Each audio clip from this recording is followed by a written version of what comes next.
Good morning or good evening, ma'am. This is Group 8 Alfantero. My name is Gibran Espana.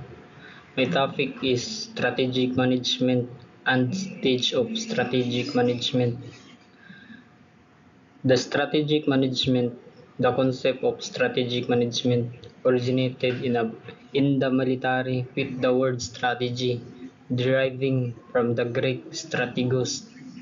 So ang gigikanan sa strategic management is in a military with kuan siya sa Greek to strategos meaning a military general. Stratos, it means army, and ago is to lead. In a business context, strategic management involves the decision and action to shape an organization long-term performance according to Hunger and Willen in 2011 includes 4 case process: environmental scanning, strategy formulation, strategy, strategy implementation, and evaluation and control. Benefits of strategic management.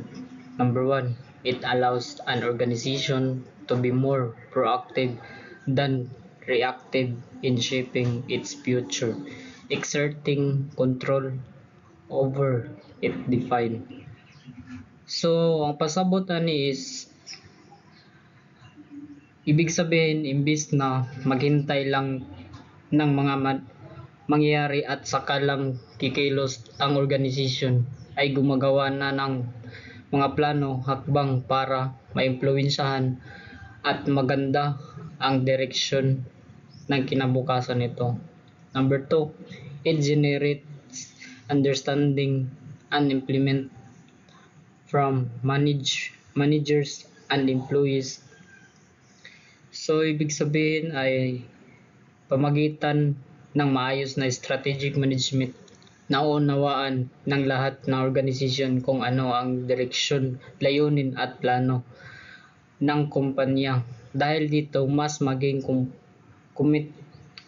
committed o tapat ang mga manager o empleyado sa pagtatrabahuhan para maabot ang mga layunin ng organisasyon. Number 3, it enhanced awareness of external threats. So, ibig sabihin, ang pamagitan ng strategic, mas maging mulat ang organisasyon sa mga imposibleng problema o panganib na maaaring magaling sa labas tulad ng kompetisyon, pagbabago ng ekonomiya, bagong batas o iba pang salik na maaaring maapekto sa operasyon at tagumpay ng kumpanya. Number 4, it reduced resistance to change, view change as opportunity and not threat. So, ibig sabihin ng pamagitan ng strategic management na tutulungan ang mga tao, organisasyon na makita ang mga pagbabago hindi bilang panganib kundi bilang pagkakataon para sa pag-uunlad at pagpapabuti. Dahil dito, mas maging bukas sila sa mga bagong idea at paraan ng paggawa ng trabaho. Number 5, it allows identification, prioritization, and exploitation of opportunity. Ang ibig sabihin, ito ay makita ng isang organisasyon ang mga pagkakataong makakatulong sa pag-unlad nito. Pagkatapos matukoy ang mga ito, inuuna ang pinakamahalagang at ginagamit ang mga oportunidad na ito para makapalakas ang negosyo at makamit ang layunin. Number 6, it allows major decision to better support established objectives.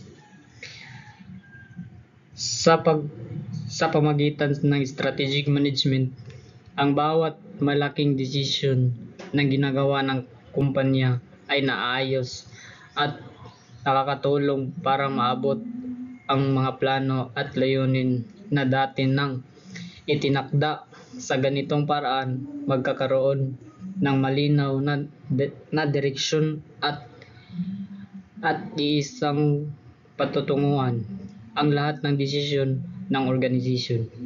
Number 7, it allows for a more effective allocation of time and resource to identify opportunities.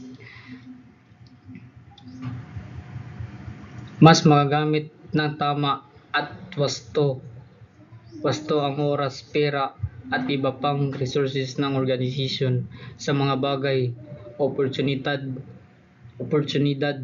na may pinakabang pinakabang at posibilidad ng tagumpay sa halip na masaya ang resources ito ay naipupunta sa mga tamang proyekto at layunin. Number 8, it for encourage forward thinking. Ang ibig sabihin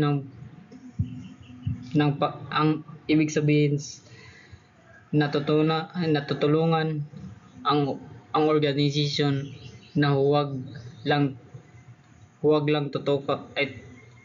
lang tumutok sa kasulukuyan, kundi paghandaan din ang mga maaring mangyari sa hinaharap. Nagpaplano ito ng mga hakbang at estratehiya para masigurong magiging handa at matagumpayan ang organisasyon sa pagharap sa mga darating na oportunidad at hamon. Stage of strategic management. Strategy formulation is the process of creating long-term plans to manage external opportunities and threats based on a company strength and weaknesses. It involves defining the mission, setting objectives, crafting strategies, and establishing policies. So, ang pasabot sa strategy formulation is wala siya nagbase nga karon lang nga buhaton kundi long term nga plano para makakuha nilang strategy magamit nga kanang dili lang karon kundi moabot pa nga panahon og ang strategy formulation is ginatanaw kung unsa ang kusog sa ilahang management, kusog ug unsay weaknesses para dali ra masulbad. Objectives of strategy formulation. Number 1, developing vision and vision. Number 2, identifying opportunities and threats, determining strengths and weaknesses. Number 3, establishing long-term objectives. Number 4, generating alternative strategies and choosing strategies to pursue. So, good evening, ma'am.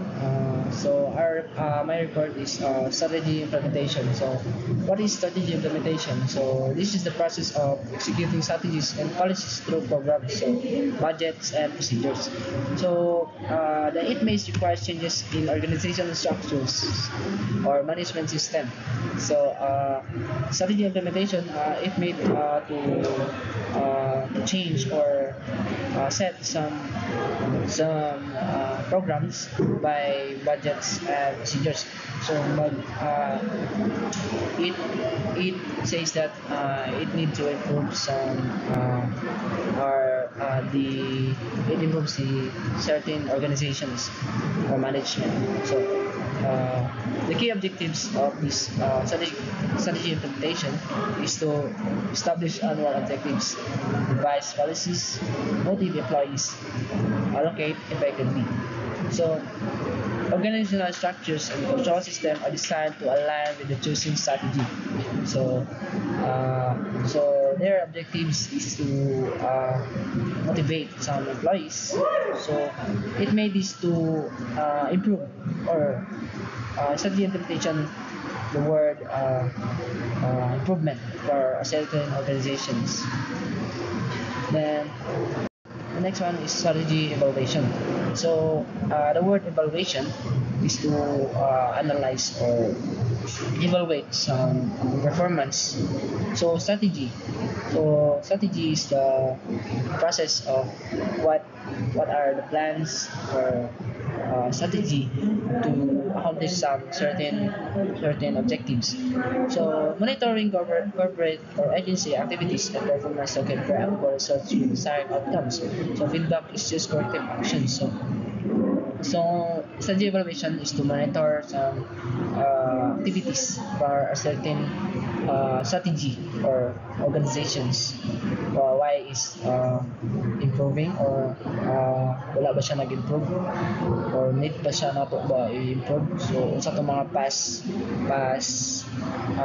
outcomes, it is bad or good. So review internal external factors. So review, so mas ano na siya ang dili lang siya sa sulod. So mas ginaano gyapon nato ang outside for a certain organizations. Kung sa pa ang mga mas need ano na to ba, mas nila to i-improve for the next strategy. Balance scorecard or BSC. So balance scorecard is the purpose of integrated framework to describe strategy using link performance measures across 4 complexity. So financial, customers, internal process, learning and growth. So balance scoreboard is indicate that that certain organizations have a financial, syempre. So the customers, why is the community, and internal process, why the official officers, and learning and growth. So sa patong mas need improve to our organization. So balance scoreboard is state that that dili na siya individual na basihan for a certain organization. So mas ginaano gyapon nato siya isa ka groups or isa ka organizations. So why we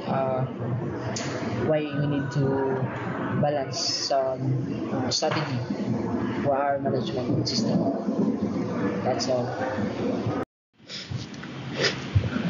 So, good evening. My name is Leonard Zaro Estiada, and I am the part of the Alfantero group 8 and its objectives. So, unsang describe the objectives. So, ang objectives daw sa libro describe what must be done well in order to effectively implement the strategy. So, ang nasa PPT na no is ako na lang simplify ang definition. So, isa daw siya ka verb to noun statements. Exceed revenue targets or mga example niya is exceed revenue targets and increase mobility. Derived from strategic plans, can be cascade linked across levels, define critical actions for effective strategy execution. So, kaning mga derived from strategic plans daw kay pwede daw siya ma-cascade link across.